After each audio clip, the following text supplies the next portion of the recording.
সে খেয়াল করে যে তারা সেই টাইম পোর্টাল থেকে বাইরে চলে এসেছে। আমরা দেখতে পাই তারা টাইম পোর্টাল থেকে বাইরে আসার সাথে সাথেই টাইম পোর্টালটি ফেটে যায়। এর পরের দৃশ্যে আমরা গেটপাথ সেক্টর প্রধান আর ফুল্যাংকে দেখতে পাই, তারা একসাথে কথা বলছিল।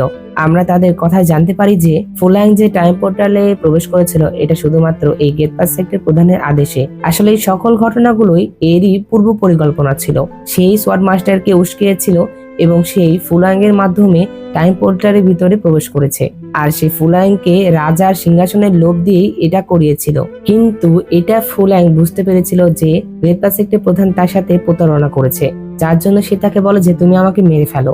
আর তখন গেটপাথ সেক্টর প্রধান বলে যে তোমাকে হত্যা করা কি তোমার আত্মা স্থানান্তর কৌশলের অপচয় হবে না? আমি বিশেষভাবে তোমার জন্য এই শরীরটি বেছে নিয়েছি, তোমার এটার সর্বোত্তম ব্যবহার করা উচিত। তখন ফুল্যাং বলে যে কুকুরের মতো বেঁচে থাকার চেয়ে মরে যাওয়াটাই ভালো। আর তখন গেটপাথ সেক্টর প্রধান তাকে বলে যে তুমি ভুলে যেও না তোমার বোন কিন্তু এখনো বেঁচে আছে।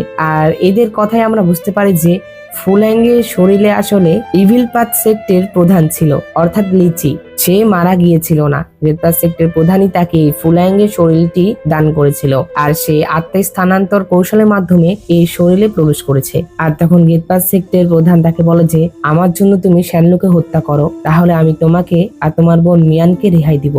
তো লিচির আসলে কিছু করার ছিল না, যার জন্য সে রাজি হয়ে যায়।